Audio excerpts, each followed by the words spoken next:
नमस्कार, अपना हिमाचल देख रहे हैं आप। आपके साथ मैं हूं खुशबू पांडे। अपना हिमाचल में तमाम खबरों की बात होगी, लेकिन इससे पहले कि आपको एक बड़ी जानकारी दे दें, ये बड़ी जानकारी सामने आ रही है।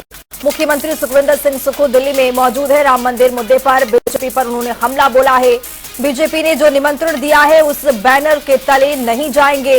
मुख्यमंत्री सुखविंदर सिंह सुक्खू की ओर से यह बयान निकल करके सामने आया है। बीजेपी नेता निमंत्रण भेजते हैं और फिर राजनीतिकरण करते हैं। मुख्यमंत्री का ये बयान। मुख्यमंत्री सुखविंदर सिंह सुक्खू दिल्ली में मौजूद हैं और कई बयान उन्होंने बोला है कि यहां पर बीजेपी के नेता राजनीति करते हैं। सीएम सुखविंदर सिंह सुक्खू का यह बयान। राम मंदिर मुद्दे पर बीजेपी पर हमला उन्होंने बोला है। बीजेपी ने जो निमंत्रण दिया है उसे स्वीकार नहीं है, उस बैनर के तले नहीं जाएंगे। मुख्यमंत्री सुखविंदर सिंह सुक्खू ने बीजेपी पर तंज कसा है। बीजेपी नेता निमंत्रण भेजते हैं लेकिन और फिर राजनीतिकरण भी करते हैं। बड़ी अहम जानकारी से आपको अपडेट करवा रहे हैं। सीएम सुखविंदर सिंह सुक्खू राजधानी दिल्ली में मौजूद है। राम मंदिर मुद्दे पर बीजेपी पर उन्होंने हमला बोला है, तंज कसा है। उन्होंने कहा है कि बीजेपी ने जो निमंत्रण दिया है उस बैनर के तले नहीं जाएंगे। ये मुख्यमंत्री का बयान है। बीजेपी नेता निमंत्रण भेजते हैं लेकिन फिर राजनीतिकरण भी करते हैं।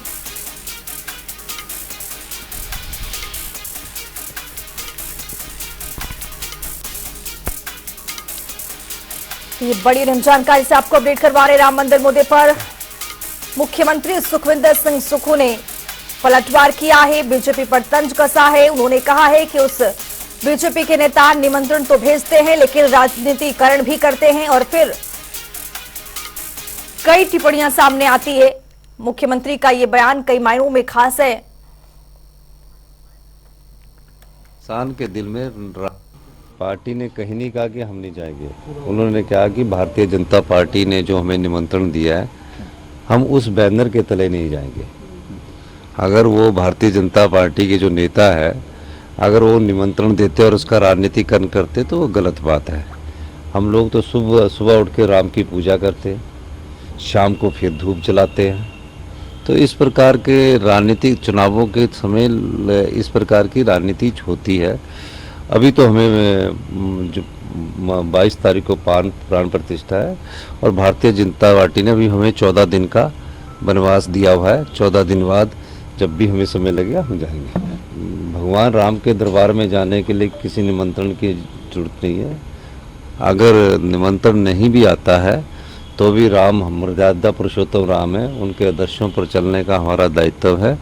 और हम हमेशा मंदिर जाने के अलावा घर में भी राम की मूर्ति है और उनके जो बताई भी रामायण है उसको हम सब लोग बचपन से देखते आ रहे हैं। और उस समय देखते थे जब कांग्रेस की सरकार थी और रामायण उस समय प्रचलित होती थी टेलीविज़न पर।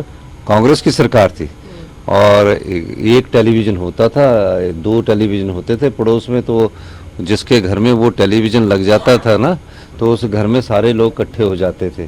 तो वो उस समय कांग्रेस पार्टी ने रामायण जो काव्य है और रामायण का प्रसारण किया, टेलीविज़न में किया। तो राजनीति में लोकतंत्र में कई बार इस प्रकार की बातें आती रहती है और साबित करने की कोशिश की जाती है कि राम हमारे साथ है तो सबके साथ है। हर एक इंसान के दिल में राम का निवास है जो उनके आदर्शों को अपनाते हैं। शिमला में प्रदेश सरकार के उप मुख्यमंत्री मुकेश अग्निहोत्री ने परिवहन विभाग को लेकर एक प्रेस वार्ता की है। इस प्रेस वार्ता के दौरान उन्होंने कहा है कि राज्य सरकार प्रदेश में सड़क दुर्घटनाओं को कम करने के लिए काम कर रही है। इसके लिए 15 जनवरी से एक विशेष अभियान की शुरुआत होने जा रही है। अभियान 3 महीने तक चलेगा और इस अभियान में प्रदेश के लोगों को सड़क सुरक्षा के बारे में जागरूक किया जाएगा।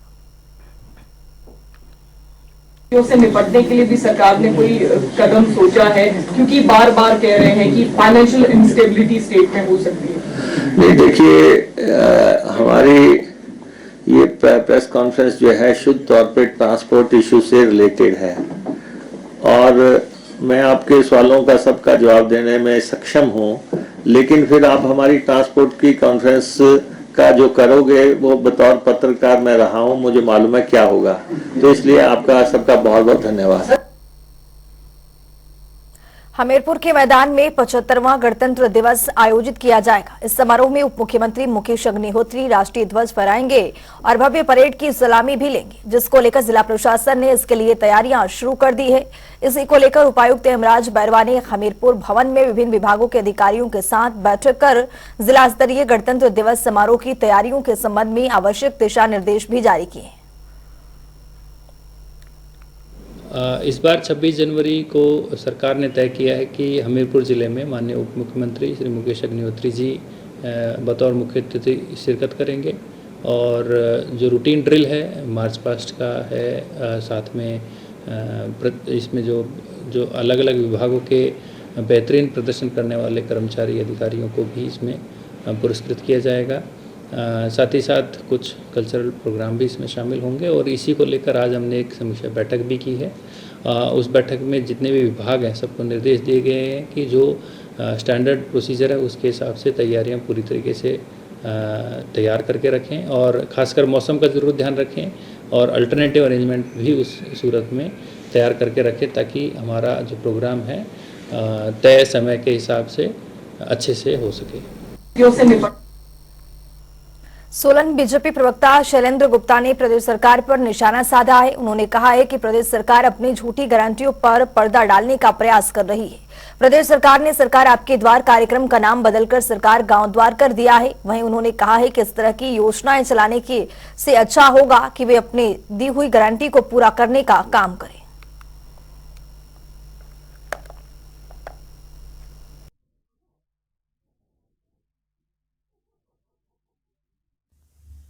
प्रदेश सरकार अपनी गारंटियों को छुपाने के लिए यह हर रोज कोई ना कोई ड्रामा करती रहती है, जिसमें लोगों को कोई मदद मिले, लोगों का कोई भी उनका उद्देश्य नहीं है। 8 जनवरी को उसी नौनी में उन्होंने सरकार जनता के द्वार यही कार्यक्रम इस तरह का किया था। अब गांव के द्वार के तौर पर ये सिर्फ समय पास करने के अलावा, जनता को बेवकूफ बनाने के अलावा, ये अपनी गारंटी 10 गारंटियों के ऊपर पर्दा ढकने के अलावा ये कोई कार्य नहीं कर रहे। आपको ज्ञात होगा 8 जनवरी को इन्होंने नौनी में कार्यक्रम किया, सरकार जनता के द्वार, स्थान भी वही था। अब उस कार्यक्रम बन गया सरकार गांव के द्वार। ये सिर्फ इनका उद्देश्य आम जनता को लाभ देना नहीं है, सिर्फ टाइम पास करना, और ये जितनी भी इनकी गारंटियों से मुंह मोड़ने का काम है, ये सिर्फ समय वेस्ट करने के अलावा कोई काम नहीं कर। औद्योगिक क्षेत्रबंदी के तहत पुलिस ने नशीली दवाओं की खेप पकड़ने में कामयाबी हासिल की है। आपको बता दें कि पुलिस ने गुप्त सूचना के आधार पर कार्रवाई करते हुए एक युवक से नशीली दवाओं की 3780 गोलियां बरामद की है। फिलहाल पुलिस ने नशीली दवाओं को समेत एक आरोपी को गिरफ्तार करके आगामी जांच शुरू कर दी है और पुलिस ने मामला दर्ज कर लिया है।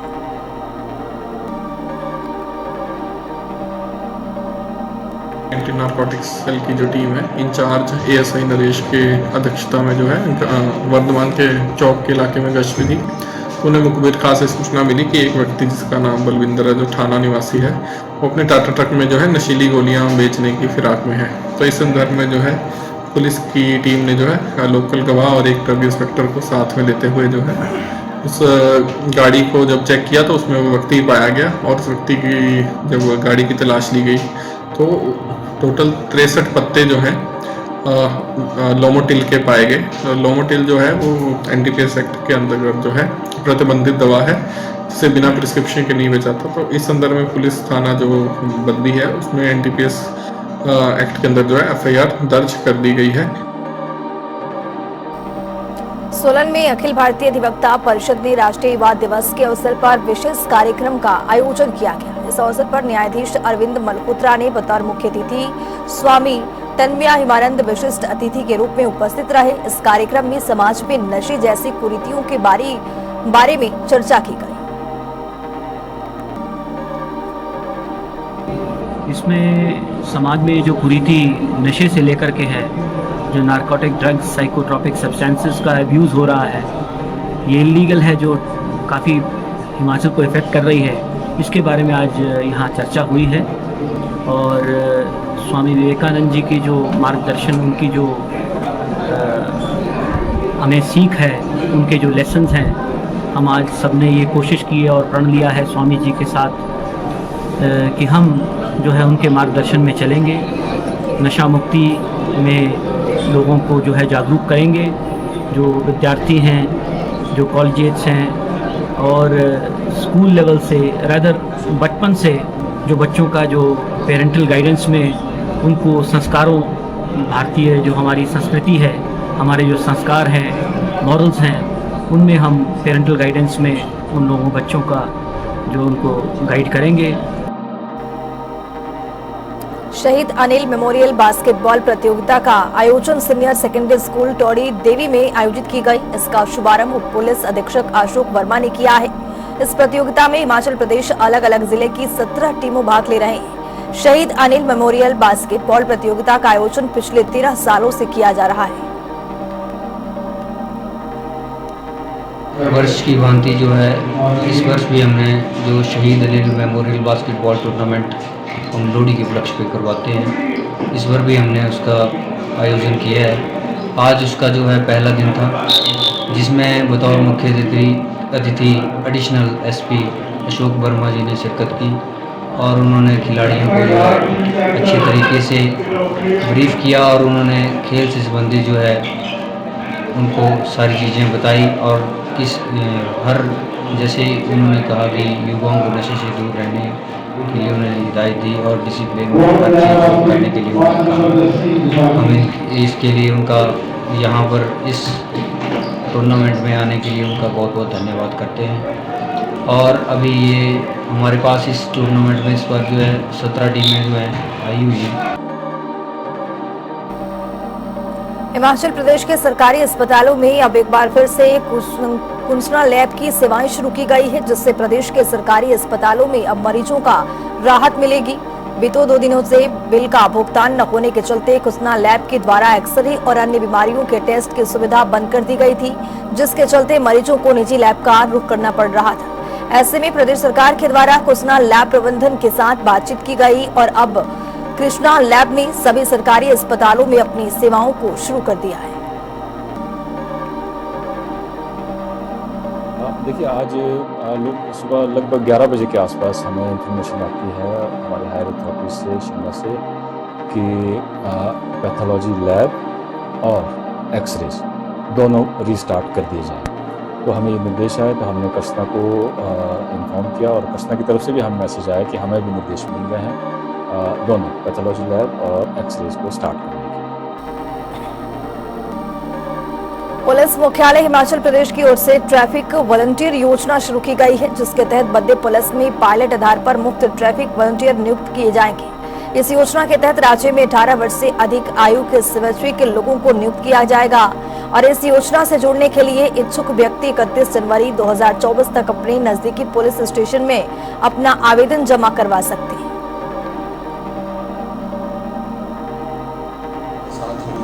प्रयास ये है बीबीएन पुलिस का कि ट्रैफिक लोगों को कम से कम प्रॉब्लम्स आए। 2 NH का काम चल रहा है और कुछ कॉजवेज में भी NH अपना काम कर रहा है, बट ये PH2 की एक स्कीम आई है जिसमें ट्रैफिक वॉलंटियर्स बद्दी पुलिस अपने साथ रखेगी।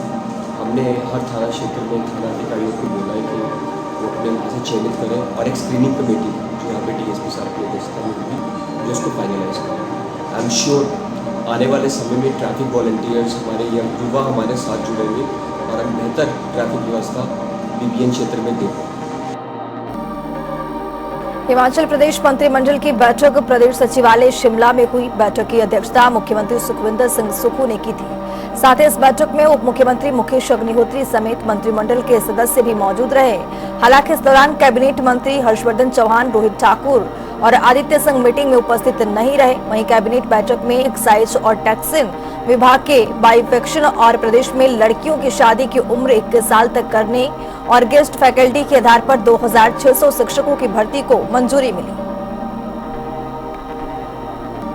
जल शक्ति विभाग में जल शक्ति विभाग में 20 पोस्ट स्वीकृत किए हैं और PWD में 25 पोस्ट। एक जो है फिल्म पॉलिसी भी जो है उसका आज जो है कैबिनेट ने मंजूरी दी है, जिसमें जो फिल्मों की शूटिंग के लिए जो हमारे प्रोड्यूसर्स आते हैं उनको जो है यहाँ पर अलग अलग जगह से जो परमिशंस वगैरह लेने में काफ़ी दिक्कतें आती रही है।